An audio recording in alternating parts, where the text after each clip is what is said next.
In 1883, a 15-year-old boy walked up to a freight elevator inside a furniture warehouse in Baltimore, Maryland.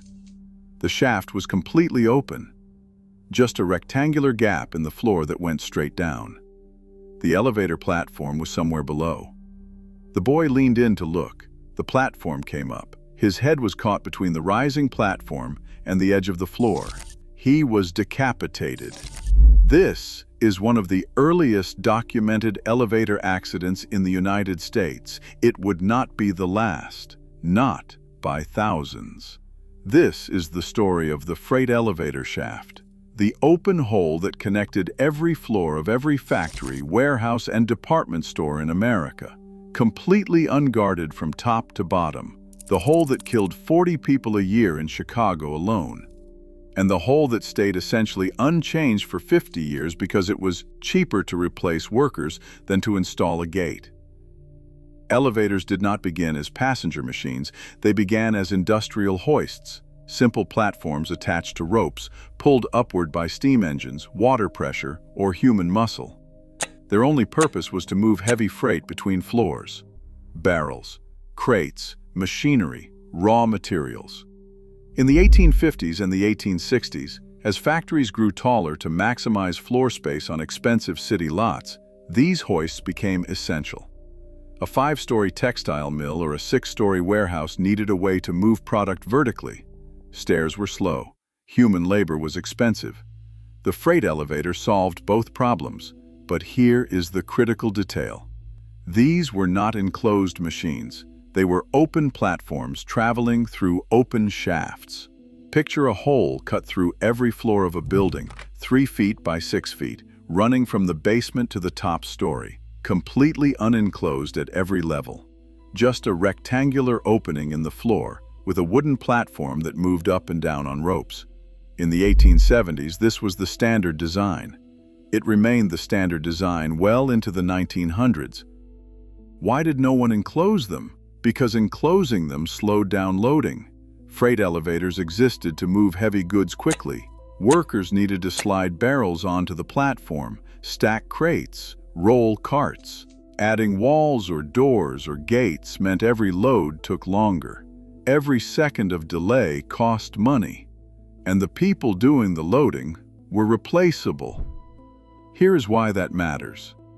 A factory with an open elevator shaft had a hole in the floor on every level. Workers walked past that hole hundreds of times per shift.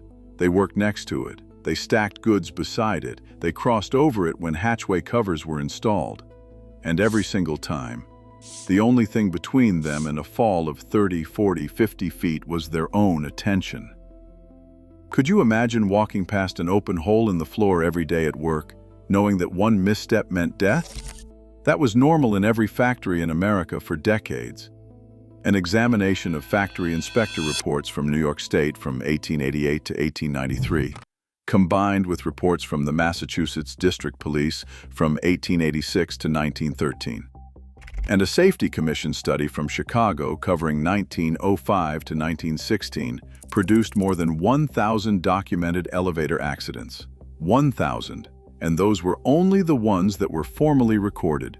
The actual number was certainly higher. Smaller incidents where no one died rarely made it into any report. The types of injuries tell the story. Bruised, caught, crushed, fell, squeezed, struck. Those are the words that appear over and over in the accident descriptions. Workers got their feet crushed between the rising platform and the floor edge. Workers leaned into the shaft to check if the elevator was coming and were struck by the descending platform. Workers stepped onto what they thought was solid floor and fell into the open shaft. Workers rode the platform against regulations and were caught between the platform and the ceiling as it passed through the next level. Let me tell you about one common way people died. A worker on an upper floor needed the elevator. They walked to the shaft opening. There was nothing to indicate where the platform was. There was no way to tell if it was above or below. So they leaned over and looked down to see if it was coming up. If the elevator was in fact coming up, the platform struck them in the head or chest before they could pull back. The speed of even a slow freight elevator was enough to crush a skull or break a neck. Investigators noted this pattern over and over. Workers looked down into shafts and were struck by ascending platforms. And here is the part that is hard to believe. When hatchway covers were finally added in the 1880s, they created an entirely new category of accident. These covers were flat panels that lay across the shaft opening when the elevator was not at that floor. They looked like the floor. Workers walked across them, but when the elevator moved, the cover moved with it. A worker standing on a hatchway cover could suddenly find the floor beneath their feet rising or dropping. Some were knocked down. Some were trapped between the cover and a wall. Some were thrown into the open shaft. The safety improvement created its own way of killing people. The numbers from Chicago are staggering. Between 1904 and 1916, 401 people died in elevator accidents in Chicago and Cook County alone. That is an average of 40 deaths per year in a single city from a single type of equipment. The Public Safety Commission of Chicago published a 32-page pamphlet documenting every one of those 401 deaths. The ages of the victims were recorded. Many were young, some were children. In New York City, the pattern was the same. The Department of Health tracked elevator deaths from 1870 onward. The numbers climbed steadily as more buildings installed elevators. By the early 1900s, elevator fatalities in Manhattan alone were being tracked separately by the Bureau of Buildings, broken down by passenger and freight use.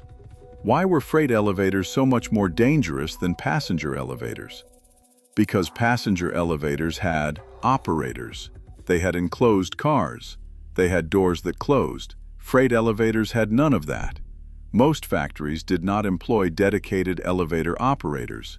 Instead, a small group of workers were trained to operate the hoist, and everyone else was told to stay off. That rule was ignored constantly. Workers rode freight elevators because it was faster than taking the stairs. They jumped on moving platforms. They leaned into shafts. They loaded goods while the platform was still in motion. The open design invited this behavior. Without gates or doors, there was nothing physically stopping a worker from stepping onto a moving platform or reaching into the shaft. The only barrier was a rule, and rules do not stop momentum. You are probably wondering why this was allowed to continue for so long. The answer is the same one it always is: money. Enclosing a shaft cost money. Installing gates cost money. Gates that interlocked with the elevator mechanism so they could not be opened while the platform was in motion cost even more money. Every safety improvement slowed down the loading process, which reduced throughput, which reduced profit. Factory owners calculated the cost of a gate against the cost of replacing a worker, and the worker lost that calculation every time. Insurance companies eventually changed the equation, not because they cared about workers, but because they cared about claims. As documented elevator deaths mounted through the 1890s and the 1900s, insurance underwriters began requiring shaft enclosures and gates as a condition of coverage. Premiums went up for buildings with open shafts. That financial pressure accomplished what decades of accident reports had not. Regulations followed slowly. States began passing laws requiring elevator inspections, shaft enclosures, and safety gates, but adoption was uneven. Some cities had strict codes, others had none. Even in cities with codes, enforcement depended on the number of inspectors, and there were always too few. The design itself evolved in stages. In the 1880s, hatchway covers appeared. In the 1890s, partial enclosures and half-height gates became more common. By the early 1900s, full shaft enclosures with interlocking gates were available. But the technology existed long before it was widely adopted. The gap between what was possible and what was installed was measured in years and in bodies. Here is what finally killed the open freight elevator shaft. It was not regulation. It was not outrage. It was not even the 401 dead in Chicago. It was the same force that ended flywheels and line shafts and every other industrial killer. It was technology that made the old way obsolete. Electric elevators with enclosed cars, automatic doors, and mechanical interlocks made the open platform freight hoist unnecessary. The new systems were faster, safer, and cheaper to operate over time. Once the economics shifted, the open shaft disappeared. Not because it was dangerous, because it was no longer the cheapest option. But the disappearance was not instant. Smaller factories, older buildings, and rural operations kept open shaft freight elevators running long after enclosed systems were available. Some of those elevators operated into the 1950s and 1960s. A few are still in operation today, grandfathered into building codes that no longer require them to meet modern standards. The freight elevator shaft taught the same lesson that every industrial killer taught. A hazard does not need to be complex to be lethal. It does not need pressure, speed, or stored energy. Sometimes the most dangerous thing in a building is the simplest: a hole in the floor with nothing around it. An opening that goes straight down, surrounded by people who walk past it so many times they stop seeing it. And that is the real danger, not the shaft itself. The familiarity. The moment a worker stops noticing the hole in the floor, the hole becomes fatal. That is what killed 401 people in Chicago. That is what killed the 15-year-old boy in Baltimore. Not carelessness. The shaft was always there. It was part of the job.